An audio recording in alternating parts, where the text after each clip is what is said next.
Welcome to the Flight Club Podcast, a woman's guide to leaning out.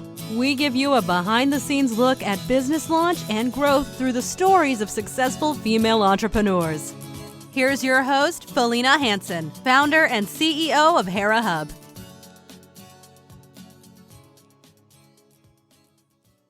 Hello and welcome. I am super excited to have a conversation today with a very longtime friend of mine, Mariah Tanner. She has served as the chairman of the board and chief executive officer for Space Development Ventures since its inception in 2013. With an academic background in astrophysics, aerospace industry experience as a systems engineer, and hundreds of parabolics under her belt, Mariah is passionate about helping to generate radical solutions for climate change and sustainability, as well as increasing the diversity in science and engineering fields. Welcome to the show today, Mariah. Hi, Felina. Thank you so much for having me. Absolutely. I'm excited to talk more about parabolics. Okay, so little tip for our audience here. Mariah, as I said, is a very longtime friend. We have known each other since I was 5. I think you're a year younger than me, so you were 4. Yeah, it's been a while. Our backyards backed up against each other, and we grew up together. So super exciting to have this conversation today. Share your story, Mariah. It's been so fun to watch your journey. And again, I'm very excited to share your journey with our audience. So let's, we got the little kid stuff out of the way. I don't know, what was your favorite memory of Arroyo Grande, California? Oh gosh, I have a few, but I would say probably one of my favorite is your dad's old pinball that he had at his office. Yes. And he still has those, and he's got 15 of them, and he found some guy that came and fixed them all, and they all still work. It's pretty remarkable. Wow. Yeah, especially the baseball one. Yes, he still has that baseball pinball machine, and when I go home I play it. Yes. And of course, so relevant to the Flight Club story is Mr. Peabody, right? So yes. The mean cantankerous peacock that used to chase us around the yard. Totally. With a scowl on his face. But we made some money off of that peacock, selling peacock feathers. I think that's true. And lemonade. Yes, exactly. That too. Exactly. So awesome. Well, let's skip ahead a little bit. You went to UC Berkeley. Talk a little bit about that choice. Sure. Well, in fact, it probably starts a little bit before then. Space had always been my thing. Yeah. I think, even as a kid, I remember probably the first day I met you, you're like, I'm going to be an astronaut. And I was like, that's so stinking cool. Yeah. For as long as I can remember, space has always been my thing. And I planned on being an astronaut. Went to space camp, in junior high and first year of high school, and was really set on that. But one of the things I noticed was growing up, when you're little and you say you want to be an astronaut, people are like, that's awesome, go for it. And you start to get a little bit older, you get into high school and you tell them you want to be an astronaut. And their reaction sort of shifts to, well, that's great, but what's your backup plan? Right. And so right around, I started to question whether or not that was really where I should go. Was it practical? And then I went to Japan for a year in high school and lived with the host family, had a really phenomenal time, grew up a lot, and then came home and decided that I needed to save the planet instead. All right. Yes, indeed. Indeed. So, I was fortunate enough to get into Berkeley, and I started as a PEIS major, a Political Economy of Industrial Societies major. And I never really connected with my major. I did fine in my classes, but it was kind of a struggle to really just be engaged with the subject matter. I mean, it was good information. I enjoyed it. My professors were great. It just didn't speak to my soul. So I remember calling up my mom one day and being like, oh, I was a semester away from graduation. And I tell her, I'm struggling. I don't want to do this. And she probably gave me the best advice I've ever gotten in my life, which was, Mariah, what are you doing? Space is your thing. Why are you doing this anyway?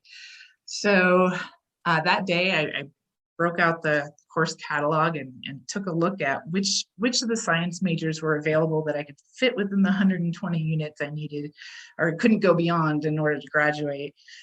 And it looked like physics was the only one that fit. So I declared myself a physics major. I had never taken a physics class before. Didn't even really know what I was getting myself into. But as fortune or, the universe would have it, I loved it and I was pretty good at it. So I started my physics classes. I wasn't able to stay at Berkeley because I was working full-time, putting myself through school. So I transferred to where my mom was living in Orange County and finished my degree at UC Irvine, which is also a really phenomenal school, especially in the physics and engineering areas. Yeah, that's awesome. That's great. I am so glad that you pivoted Me too. the 11th hour and stayed true. Never too late. Yeah, stayed true to your passion. Awesome. So talk about that first then job. What was that first step into your career? Sure. So between my junior and senior year, met a really fantastic gentleman, Louis Goodman, and he offered me an internship at TRW at the time. It's now Northrop Grumman Space Technology, but it was TRW at the time. And there was a project called SIM, Space-Based Interferometry Mission. And I had been doing some interferometry research at UC Irvine with one of the professors, helping to distill data. And he talked to me about the program, what it would entail. And I had been planning on doing the typical astronaut route, which you either become a military pilot or a PhD. And that was really, at the time, the only pathway to becoming an astronaut. So I had planned on going to graduate school. However, Louis tells me, well, there's with this launch, the senior engineer will probably get to fly with the satellite. And I think there's a good chance that you could be that person. And I was like, sold, done. Sign me up. I can go to space and not have to get my PhD. I'm in. Sounds like a faster path. Yeah. So I did my internship there that summer. I finished my degree. They invited me back as a full-time employee in the systems engineering department. Spent a lot of time translating between scientists and engineers. Really, really enjoyed my time there. And then had children. I had my daughter, Sudera, who's now 17 and looking at her college destination right now, which kind of blows me away. And then my son is 14, he's almost 15. And when they were little, I wanted to stay home and be with them. So sort of stepped out of the career track for a little while. However, on a very, very, very part-time basis, I did get a job working with Zero Gravity Corporation. And as I mentioned, I had a bunch of parabolas under my belt, and it was really there that we got to see what was happening in the commercial space flight arena that wasn't really out in the public optics yet. Yeah. And had the idea for my current endeavor, and I've been working on that for the last few years. Yeah. Yes, since 2013, I believe, right? Not that we're counting. Yeah. Well, it takes a long time to put something as big together as you have been putting together. Indeed. Yeah. And I mean, so early stage, from a public perspective, right? Like we've really only been talking about, in mass media, commercial space flight in the last couple years, but you started, really back doing the flight coaching in 2004, right? Mm-hmm. So long Mm-hmm. time ago. And so talk about talk about your business. I want to call it a startup still, but I know it's like beyond the startup phase, but it's a weird beast. It's like in some areas we're a startup. In other areas, we're fairly well developed, but yeah. So as far as the commercial space arena goes, I had the opportunity to be a volunteer with X Prize organization in 2004. Got to witness Scaled Composites win the X Prize. And that, in case somebody doesn't know what the X Prize is, will you describe that, please? Oh, yes. X Prize was a contest in the early 2000s, the first spaceflight vehicle to get to space twice within 2 weeks in the same vehicle would win $10 million. Wow. Scaled easy, just, a few tin cans, string them together, you're good. Yeah, they had dozens of teams competing. It was really, really exciting. Got to be there for that winning launch and landing. And that company went on to become Virgin Galactic, which I'm sure everybody knows. Yes, we've heard of them. Yeah. So that's really what I think began to make the public aware of the activities that were happening in the commercial space arena.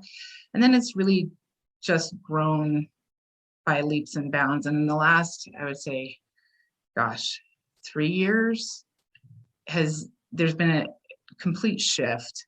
Even just in the last 18 months, the awareness and enthusiasm has really kicked up. When you throw in names like Branson and Elon Musk, it's kind of, people start to pay attention a little bit more. I think the flashy entrepreneurs. Yes. Yeah, I would say it's actually one of the challenges that the commercial industry is having right now is this idea that it's just rich boys with their toys. But there's so much more going on.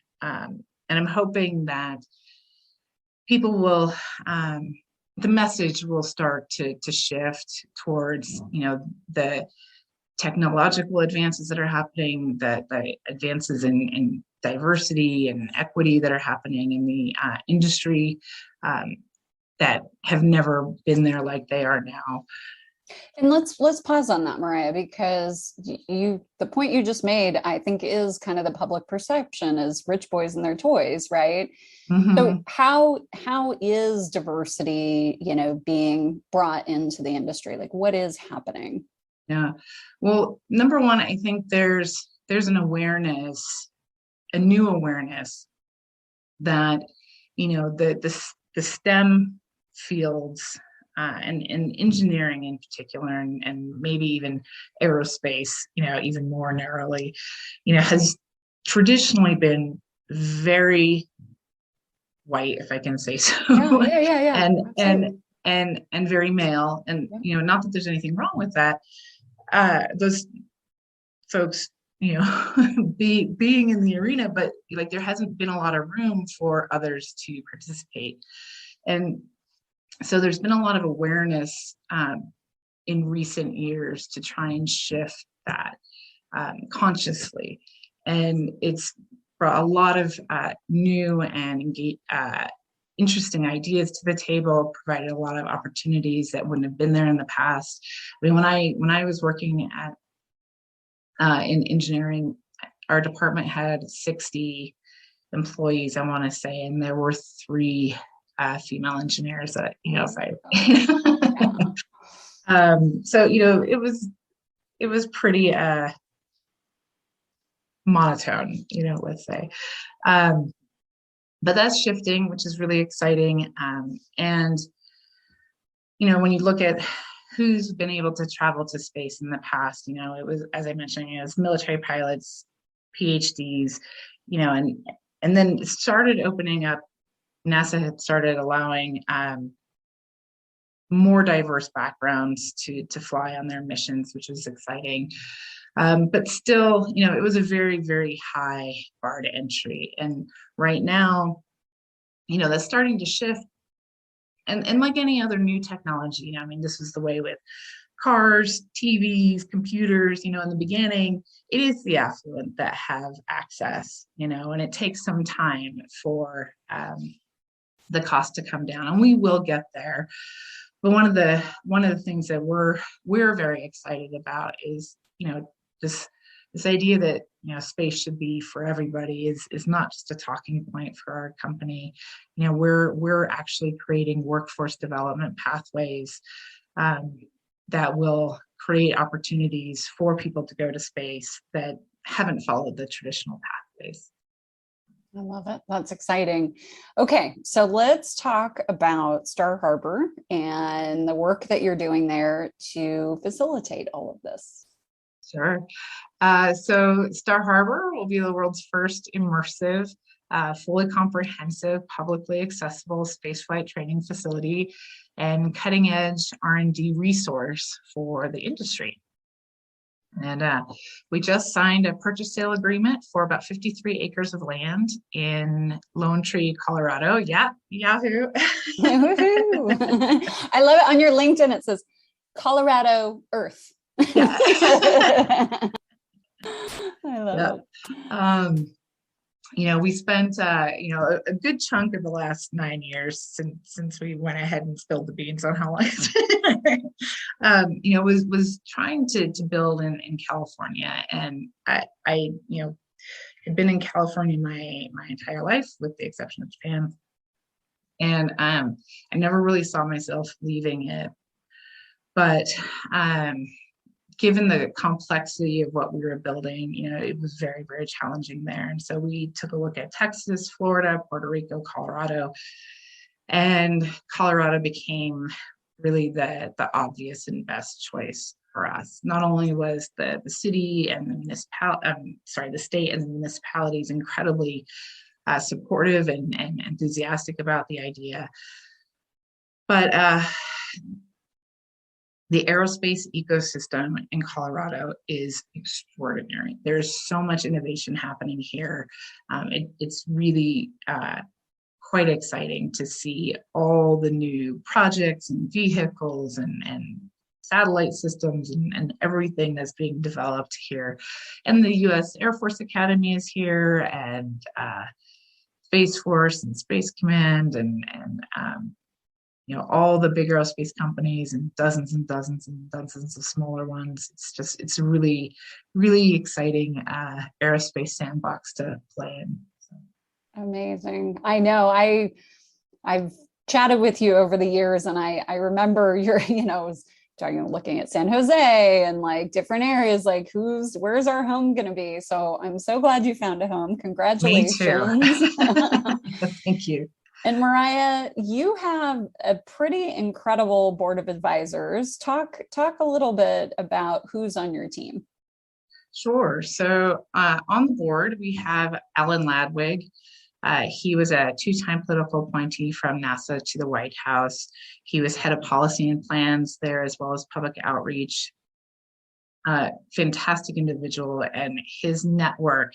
He's been in the aerospace industry, the space industry, and really trying to move the public involvement forward in space for 50 years. So he knows almost everybody.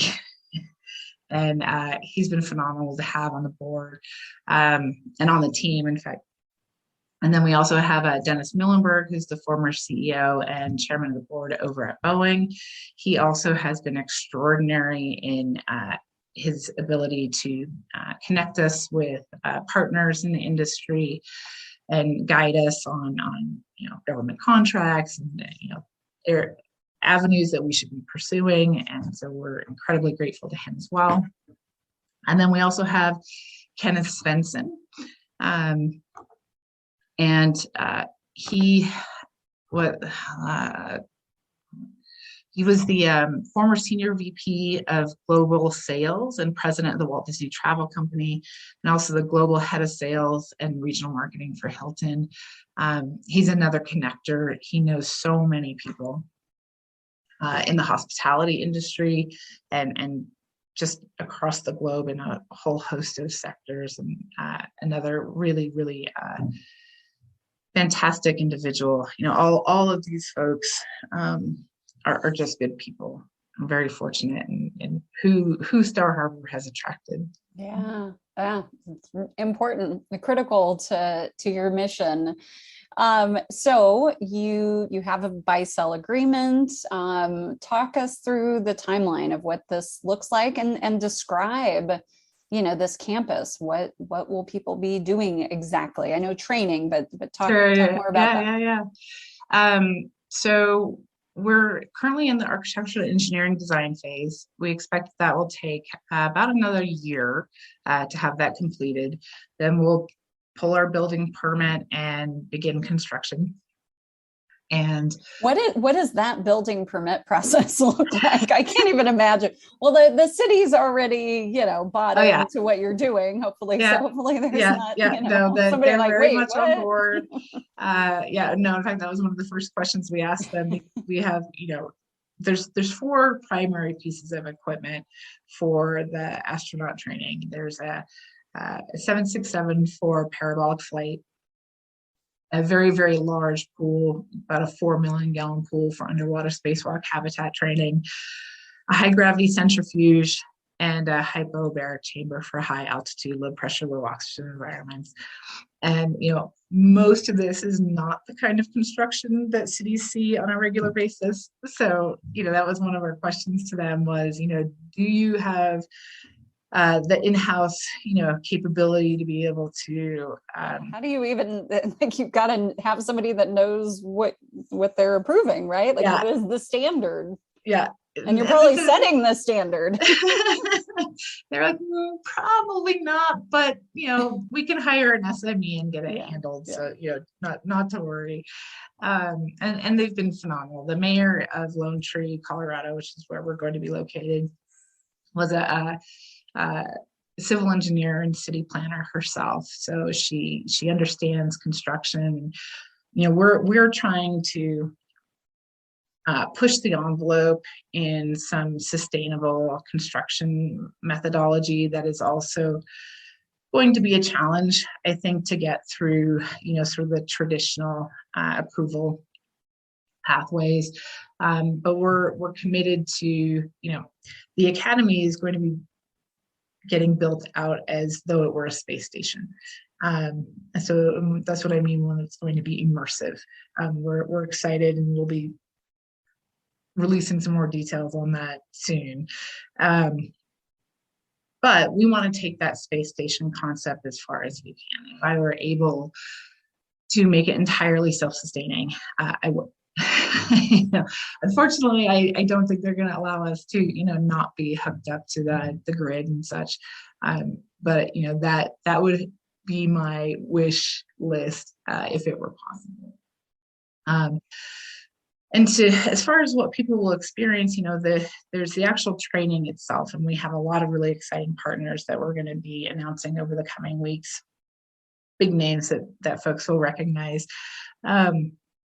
And so the training, that's the exciting piece. That's the sexy piece. That's, what sort of gets the front page press. But we're projecting that to be about 20% of the overall business revenues.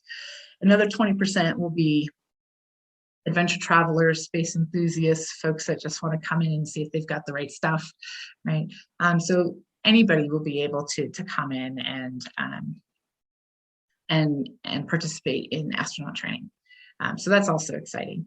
But the majority of our business is actually R&D. So all of those training environments serve as very expensive, hard to get access to pieces of R&D testing environments, space analog environments that most small companies and small aerospace and a lot of university researchers just don't have access to. So the lack of equipment is really creating a bottleneck for innovation in the industry. So our goal is to, remove those barriers for the smaller companies and really be able to move the industry forward faster. Amazing. I'm so excited for you, Mariah. This is so Thank cool. you. Yeah. Your Thank life's you. work all coming together. Well, and to come full circle, remember when I decided that I was going to save the planet Yeah, way back exactly. in the day? Yeah. Yeah. I would say, the ability to make a powerful, positive impact on the planet with Star Harbor is why I'm here. It's why, we have gone through all the challenges of the last however many years, and why we have who we have on the team. We've got, astronauts and scientists and just a bunch of really amazing, smart, kind people on the team. And the reason why we're here is not, yes, to train people, but more about the impact that we believe that this experience can have on folks. If you heard about the overview effect, I don't know if I have. Okay. There's a book on the subject by Frank White. Also, one of our astronauts, Ron Guerin, wrote a book called The Orbital Perspective. It talks about how, often, not always, but most often, when you're able to see the Earth from that perspective, you really get the sense that we're all in this together. That the borders and the skirmishes and all of that is a little absurd when we're all in the same rock floating through space, right? Likewise, from an environmental perspective, when you're able to see, the rainforests, being burned down from space and all the sludge running into the rivers, and there's this thin blue line that is protecting every living thing on the planet. You really get not like a political viewpoint, but you get it as a cognitive shift, just how precious and fragile our home is. And so we're building out in this immersive manner to really try and help facilitate that experience for our clients and students. But also, just from a practical standpoint, there's a tremendous amount of space technology that is applicable here at home. So for instance, agritech, they're not going to be shipping cows to Mars. They're going to have to figure out how to grow their own food. And so we're working with some companies that are creating some really exciting agricultural technology for space that is directly applicable to producing food here on Earth. And that's just one example. There are dozens. And so, we're really going to be putting as much weight behind any of the technologies that support solutions in climate science as much as possible. Amazing. Wow. Such cool work you are doing, Mariah, and important work. It's our interview today gives a whole new perspective to Flight Club, right? This isn't just taking flight as an entrepreneur. It's taking flight to amazing places, giving us amazing perspective. I love that you shared that. And I can only imagine. And to your point, if more people could have that perspective, however they can get it, we can't necessarily all go to space this year, right? But just that perspective of how small and insignificant we are in the scheme of things. Yes, exactly. Exactly. And that we're all on, as you said, this flying rock together. Just incredible. Mariah, if folks want to follow you, follow your journey, follow Star Harbor, what's the best way for them to do that? Probably the easiest thing to do would be to go to our website, starharboracademy.com. And there you'll find all of our social media links, and you can also sign up for our updates. Awesome. Awesome. Thank you so much for your time. It has been so much fun to have this conversation today. It has been. It's nice to be able to come together as adults and play like we did. Exactly. Exactly. Hopefully more to come. Absolutely. Thank you for joining this week's episode of Flight Club, sponsored by Hera Hub. We look forward to sharing more success stories with you soon.